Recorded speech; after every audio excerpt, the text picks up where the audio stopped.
Muito bom dia, então, para quem está aqui com a gente. Iremos começar a série de leitura deste livro chamado O Código Divino da Vida, de Kazuo Murakami. Esse livro, para vocês entenderem, eu achei ele no sebo ontem. E eu fiquei impressionada. Primeiro com o nome, né? Porque é aquela história, né? Não existem acasos, né? E sim sincronicidades. E segundo, quando eu li atrás, a primeira parte dele que diz: a humanidade do século XXI enfrenta desafios que não podem ser resolvidos só pela ciência ou só pela religião. Precisamos fundir nosso entendimento espiritual com o conhecimento científico moderno para superar o sofrimento. A importante pesquisa de Kazuo Murakami nos aproxima desse objetivo. O Código Divino da Vida é uma das melhores discussões que já vi sobre a interação entre genes, ambiente e consciência. É uma argumentação devastadora contra o determinismo genético e a ideia de que o destino da pessoa está escrito no genoma. O livro capta a dimensão majestosa e espiritual do universo sem ser religioso demais. Acho que ele despertou alguns dos meus genes bons. Diz Larry Dawson, que é o autor de Reinventando a Medicina, Cura Além do Corpo e o Poder da Cura das Coisas Simples, entre outros, tá? Então a gente vai começar uma série de leitura do Código Divino da Vida. Ative seus genes e descubra quem você quer ser.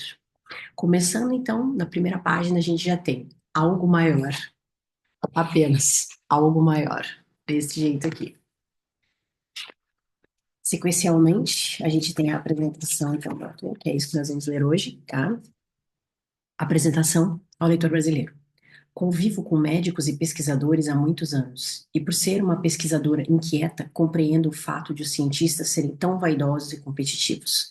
Não faço parte de grupo científico, mas troco informações, converso, aprendo com cientistas durante minhas jornadas em busca de cura das doenças pelo equilíbrio das emoções e pela força do amor. Encontrei diversas literaturas de médicos cientistas comprovando a cura das doenças pelo autoconhecimento e pude me sentir mais segura frente a uma sociedade sedenta de cura, mais cética. Como que você vai ter? Não tem como, né? Dr. Paul Purcell, especialista em psiconeuroimunoendocrinobiologia, que é uma das coisas que a gente conversa muito aqui dentro da medicina simbólica, expõe o conhecimento sobre a cardiologia energética, campo, né? E afirma: o coração é mais do que apenas uma bomba. Ele reage à sinfonia celular, que é a própria essência do nosso ser. Dr. Daniel de Amann, neurologista, mostra a influência dos pensamentos e emoções sobre a saúde do cérebro, que interferem na própria química cerebral. Dr. Deepak Chopra, médico indiano, revela que através de neurotransmissores como peptídeos, as informações dos nossos pensamentos positivos ou negativos são transmitidas ao nosso organismo pela química que produzirá a cura, a doença ou a transformação física. Eu acredito muito nisso. Como médica, tendo visto tudo que eu vi ao longo de 23 anos de carreira, eu acredito muito nisso. Já vi muita coisa que não tinha explicação científica, tá? Há centenas de médicos cientistas correndo contra o tempo para desvendar ainda mais o complexo organismo humano. Mas ao ler a obra Código Divino da Vida de Kazuo Murakami, eu senti que a ciência finalmente está se aproximando das respostas e soluções para os problemas da vida, doença, velhice e Dr. Kazuo, com seus esforços e persistência, conseguiu decifrar todo o código genético da renina humana.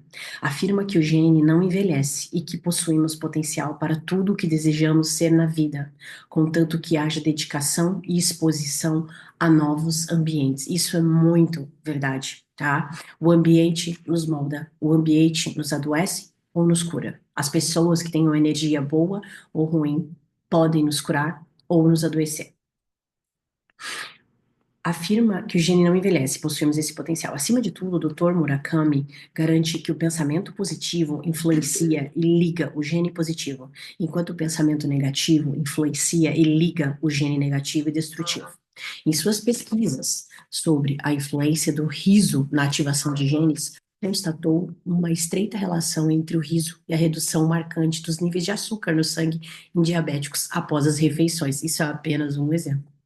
Queridos leitores, vocês encontrarão nessa maravilhosa obra o que os seus corações sempre acreditaram, mas nunca puderam constatar: que realmente seu pensamento pode curar o seu corpo, pode rejuvenescê-lo.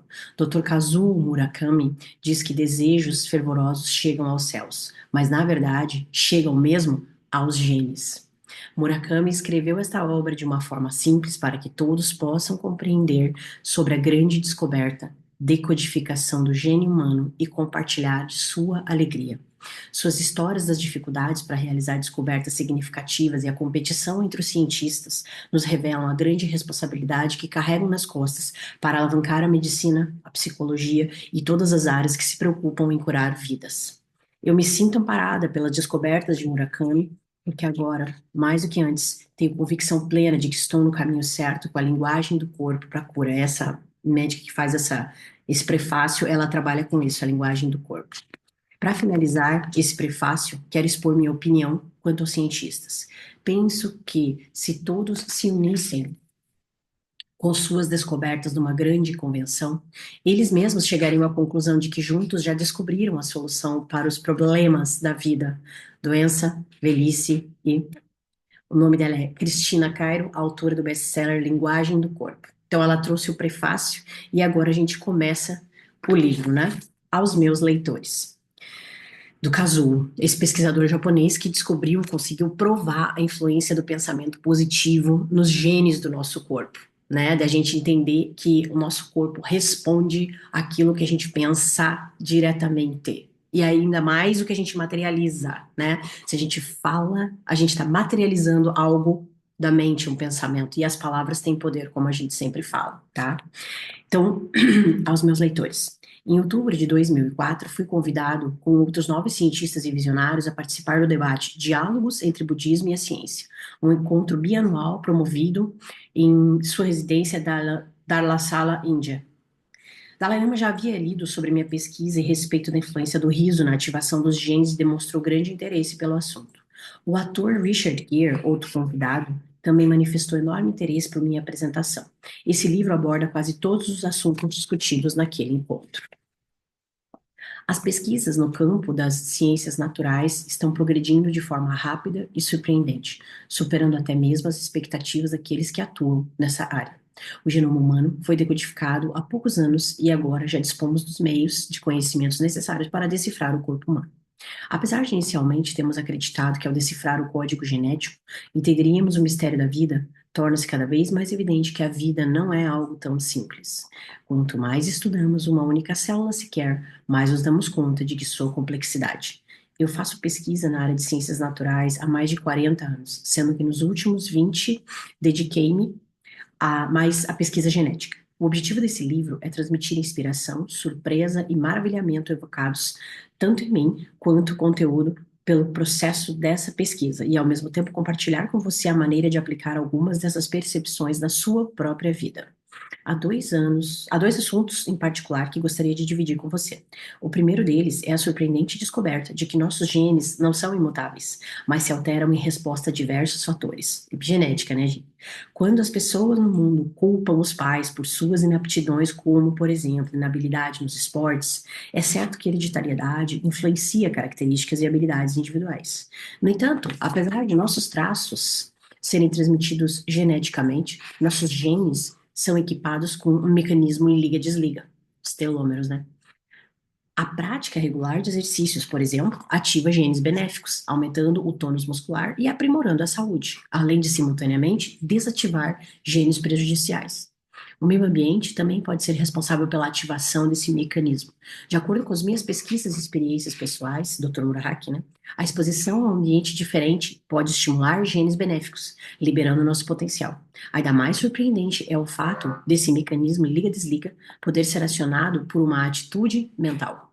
Pesquisas recentes demonstram que a nossa maneira de pensar pode ativar ou desativar nossos genes. Em um recente experimento, que descreverei mais adiante, encontrei uma estreita relação entre o riso e a redução marcante de níveis de açúcar no sangue em diabéticos após as refeições. Posteriormente, identificamos os genes específicos que são ativados pelo riso, provando pela primeira vez que emoções positivas podem acionar um botão genético. Aprender como ativar genes benéficos e desativar os genes prejudiciais pode abrir infinitas possibilidades de expansão do seu potencial humano. Eu acredito muito nisso aqui. O segundo assunto apresentado nesse livro é a visão de um cientista sobre o que torna possível todas as maravilhas que nos cercam. O foco do trabalho da minha vida tem sido o sistema enzimático hormonal, bem como os genes que governam a hipertensão. Mas depois de quase um século de extensas pesquisas realizadas por vários cientistas competentes, ainda há muito desconhecimento, mesmo sobre um assunto específico. O mecanismo da vida é um mistério surpreendente. As pessoas falam de viver como se isso fosse algo simples, mas nenhum de nós conseguiria sobreviver exclusivamente por meio de esforços conscientes. Todas as nossas funções vitais, reguladas pelo funcionamento autônomo do sistema hormonal e nervoso, incluindo a respiração, a circulação sanguínea, operam ininterruptamente para assegurar a nossa sobrevivência, sem qualquer esforço ou intervenção de nossa parte. É a máquina divina, né? A nossa. O controle desses sistemas vitais é feito por nossos genes, que, para tanto, precisam atuar em perfeita harmonia. Veja, não é perfeição, é a harmonia, né? Quando um gene é ativado, outro reage, interrompendo ou intensificando a sua atuação. E assim o sistema inteiro é afinado e regulado. É pouco provável que esse fantástico nível de organização ocorra por mera coincidência. Aqui a gente não acredita em coincidência, a gente acredita em sincronicidade.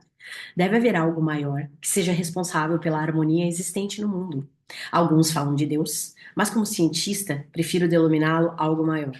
Apesar dessa força, isso independe, né, gente, de qualquer instância, né? Tem algo além de nós, com certeza. Apesar de esta força ser invisível e imperceptível aos nossos outros sentidos, meu trabalho no campo das ciências naturais me levou a uma forte consciência da sua existência. E geralmente cientista é tudo cético, né? Aquela história. Decifrar o código genético humano é um feito incrível. Porém, o mais surpreendente é o fato de o próprio código ter sido impresso em nossos genes. Sabemos que não fomos nós que os escrevemos, mas sabemos também que não poderia ser um processo aleatório.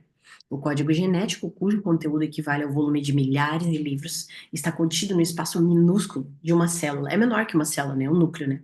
Além de controlar de modo ainda misterioso, porém incontestável.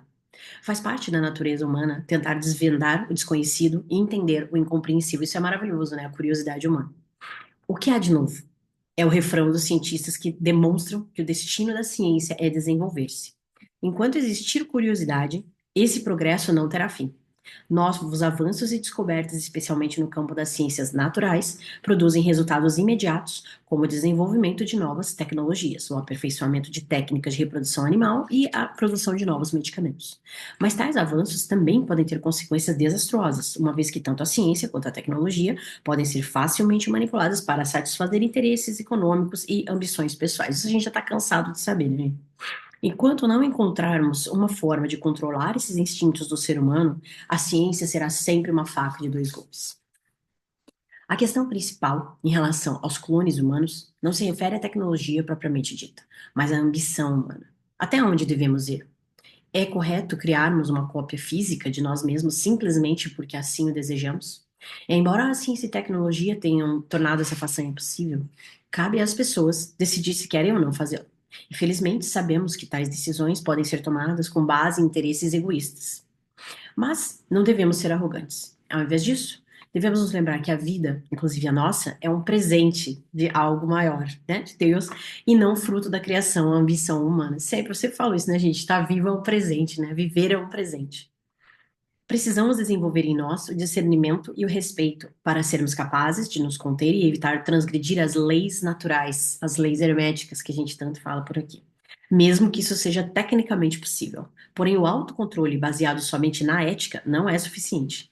Ele deve nascer do conhecimento de que não existimos somente graças às nossas próprias forças e meios, mas graças a inúmeras outras vidas que sustentaram a nossa. Se formos capazes de viver com gratidão e valorizar essa dádiva, conseguiremos ativar determinados genes adormecidos e abrir portas para um novo e maravilhoso modo de vida, que é o que eu chamo, né? Que é o modo viver e não o modo sobreviver, que a gente tanto fala aqui na medicina simbólica.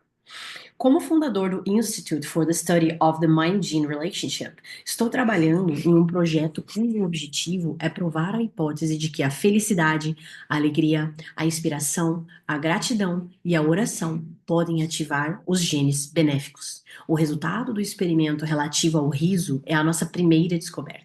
À medida que a pesquisa progride, poderá explicar os ensinamentos de Buda e de Cristo, descrevendo-os como mecanismos de ativação e desativação genética. Se há 20 anos eu tivesse ousado afirmar que emoções positivas podem ativar os genes, teria sido extremamente criticado pela falta de rigor científico. No entanto, com o passar do tempo, o número de cientistas que compartilham de minhas convicções tem aumentado. E eu sou uma delas. De fato, cientistas em todo o mundo têm realizado experimentos com o objetivo de compreender a forma pela qual fatores psicológicos influenciam os fatores físicos. É preciso mudar o conceito equivocado de que a mente e o corpo funcionam separadamente. Isso nunca existiu, né, gente? Enquanto isso não acontecer, será difícil erradicar doenças usando apenas os métodos científicos convencionais and medicação, né? Os cientistas, como integrantes de uma comunidade internacional, devem dedicar mais esforços e recursos ao estudo da mente. No mundo de hoje, existem vários problemas que parecem insolúveis. Para que possamos resolvê-los, é fundamental que a ciência e a espiritualidade caminhem juntas e se complementem. É basicamente o que esse canal faz aqui, o que a medicina simbólica faz aqui. Espero que esse livro possa contribuir para esse propósito. Na minha busca por entendimento, tive a felicidade de conhecer várias pessoas maravilhosas. Sinto gratidão especial à doutora Rihanna Ezaki, ganhador de um prêmio Nobel no reino de, e reitor da Universidade de Tsukuba, e também ao doutor Hisatero Mitsuda, professor emérito da Universidade de Kyoto e meu eterno mentor. Ambos me orientaram por vários anos e aproveito essa oportunidade para expressar-lhe meus sinceros agradecimentos. Gostaria também de agradecer a todos os líderes espirituais pelo apoio à pesquisa, expressar sincera gratidão a Richard Cohn, Cynthia Black, como também à tradutora por contribuir com a publicação desse livro em linguagem inglesa. Assinado Kazuo Murakami. Então, hoje a gente leu o capítulo 1 e o prefácio do Código Divino da Vida. Ative seus genes e descubra quem você quer ser. Faremos essa série durante o período, acredito eu, de 21 dias, que eu acho que é o tanto de capítulos que tem. Então, todo dia eu vou estar aqui em algum horário lendo um capítulo para vocês, para que a gente possa absorver o que tem de melhor e para que a gente possa, sim, ativar nossos genes bons e dar um shutdown naqueles genezinhos chatonildos que ficam insistindo em vir para nossa vida e muitas vezes, inclusive, nos causando mal-estar e doença, a nós e aos outros, tá bom? A gente se vê amanhã. Obrigada a todo mundo aí pela companhia e até a próxima.